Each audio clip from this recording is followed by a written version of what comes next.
Right hand index finger lift చేయాలని చెప్పాలి, చూపుడు వేలు ఇలా దాని వైపే చూడమని చెప్పాలి.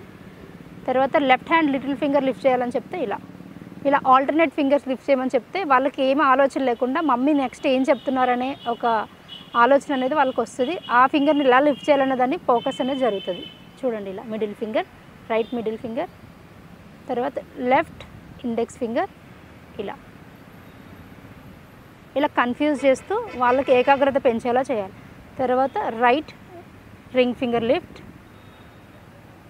తర్వాత లెఫ్ట్ థంబ్ ఫింగర్.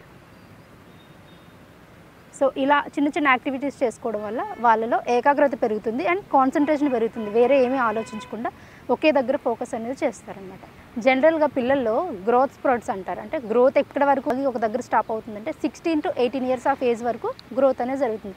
సో ఈ టైంలో మనం పిల్లలతో కొన్ని ఆసనాలు ఉంటాయి, ఆ ఆసనాలు నేను చెప్తాను, అవి చేపిస్తే వాళ్ళు హైట్ అనేది పెరుగుతారు. ఓకే, ఫస్ట్ స్టాండ్ నించోవాలి,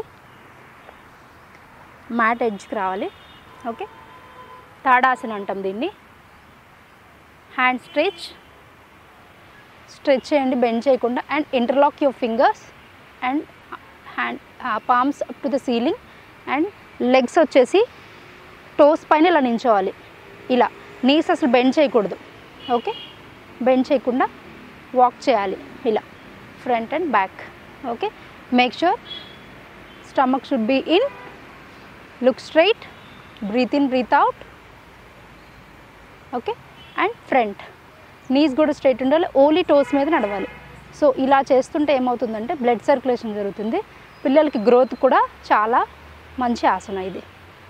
ఓకే, ఇలా అండ్ అగైన్ నార్మల్ నించోవాలి, స్ట్రెచ్ టు ద రైట్, ఎంతవరకు కుదిరితే అంతవరకు రైట్ బెండ్ అవ్వాలి, మిడిల్ అండ్ లెఫ్ట్ ఇలా స్ట్రైట్, రైట్,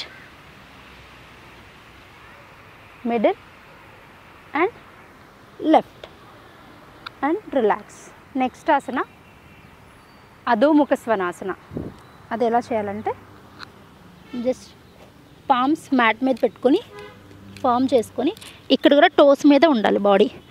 మేక్ ష్యూర్ ఈ పాదం అనేది కింద టచ్ అవ్వాలి అండ్ బాడీ ఇలా బెండ్ చేసుకుని కిందకి ఎంతవరకు కుదిరితే అంతవరకు స్ట్రెచ్ చేయాలి. Make sure knees should be straight, hand should be straight ఇలా.